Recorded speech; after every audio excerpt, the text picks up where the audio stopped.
एवं बधाई।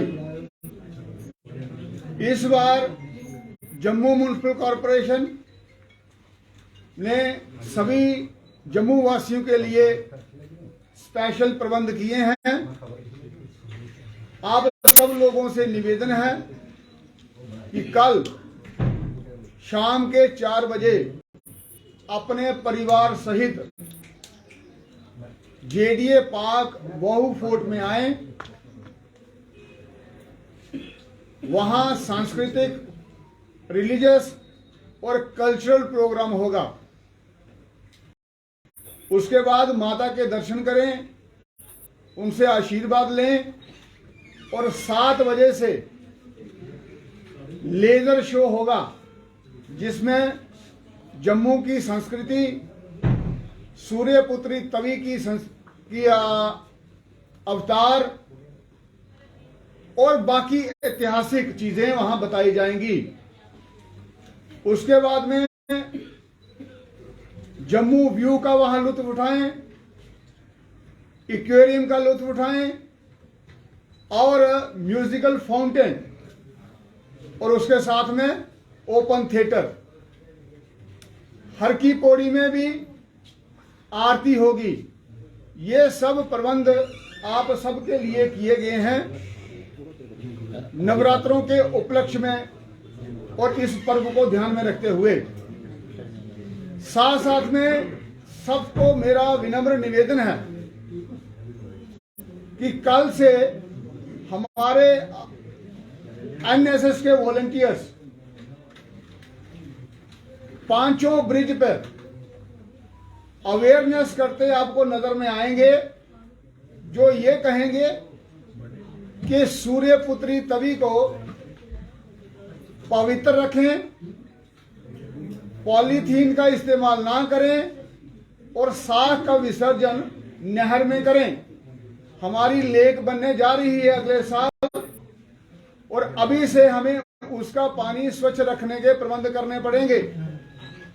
साख का विसर्जन तवी में ना हो, पॉलीथीन का इस्तेमाल ना हो, क्योंकि एक तो झील का पानी हमें स्वच्छ रखना पड़ेगा, वही पानी हमारे पीने के काम में आएगा और पानी का नीचे उसके ठहराव रहेगा, ऊपर वाला पानी बहता रहेगा।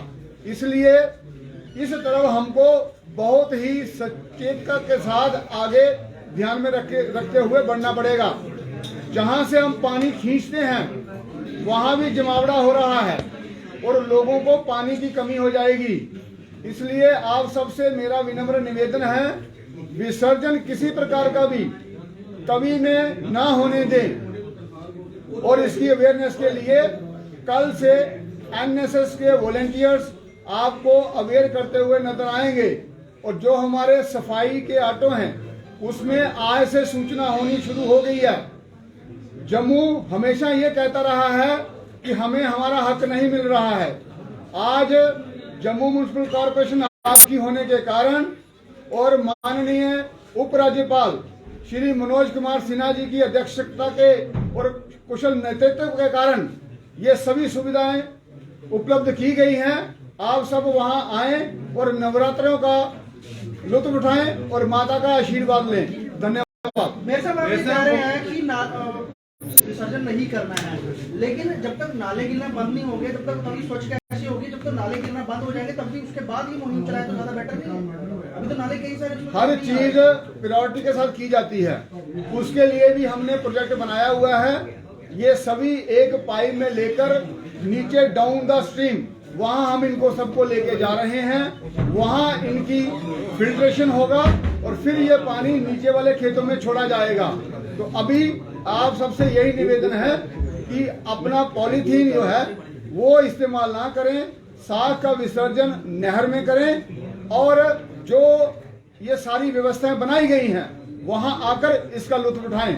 और मीडिया कर्मी को भी सबको मैंने आपको निवेदन किया था, लेकिन आप में से बहुत कम लोग वहां पहुंचे हैं। तो इसलिए आप भी ये ध्यान रखें कि जब कोई बुलाए और जो व्यवस्थाएं बनाए उसका पूरा प्रचार प्रसार का माध्यम आप ही हैं और आपके द्वारा ही ये सब लोगों तक पहुंचाई जाती है बातें। क्या सर उसमें बारिश थी? सर उसमें बारिश थी क्या? कल का मौसम साफ है, उस दिन तो बारिश उस थी। दिन बारिश थी, लेकिन जो लोग वहां आए थे तो वो, इसका मतलब आपसे ज्यादा बलशाली है वो, लेकिन आप भी उनसे कम नहीं है। आगे से इस चीज का ध्यान रखिए।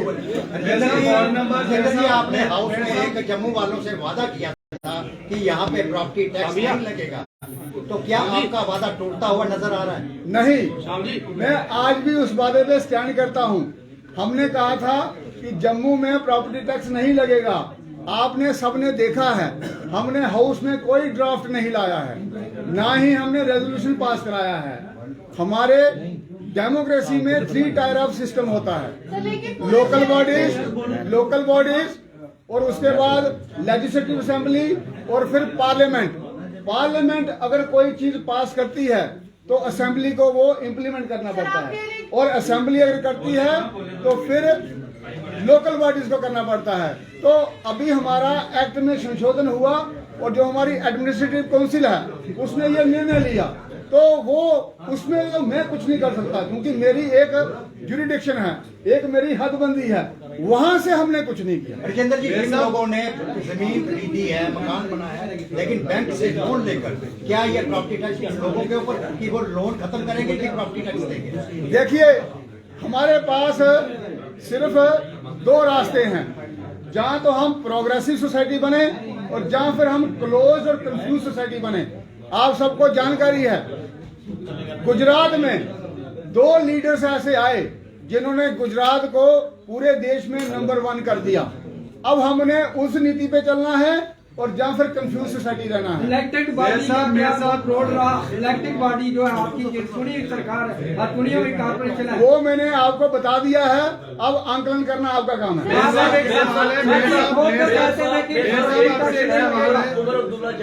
रेगुलेशन पास हुआ है कि सरकार कह रही है बहुत छोटा सा टैक्स लेंगे हम अक्रॉस इंडिया सबसे कम। अब किराया वो चाहते हैं कि बढ़ा दिया मैं नहीं चाहता कि मेरी कॉर्पोरेशन जो है वो गरीब रहे, वो ज्यादा टैक्स लेनी चाहिए ताकि ज्यादा उसकी जो है इनकम बढ़े। आप क्या कहेंगे उनके इस बयान पे?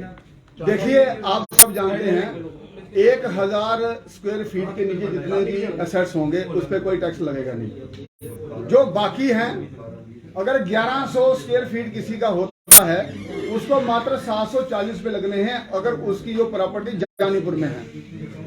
और आप खुद सोचें कि अगर ये चीजें सारी नहीं होंगी तो आप संस्थाएं चलाएंगे कहां से? नहीं, पहले सुविधाओं को दो, ये कहना है कि टैक्स लगाए ना। सोसाइटी में सुविधाएं तो है नहीं। 700 तक ना होते हुए हाईएस्ट इन द इंडिया होना चाहिए, लोएस्ट इन द इंडिया क्यों? मेयर साहब, पहले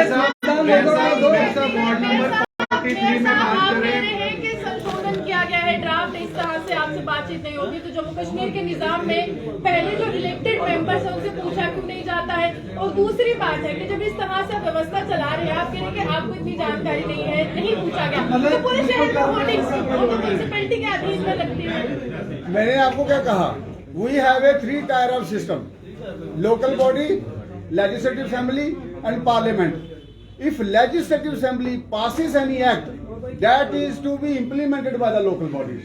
We can't say no, because this is our democratic setup and everybody is functioning within its own jurisdiction. Mayor साहब वार्ड नंबर 14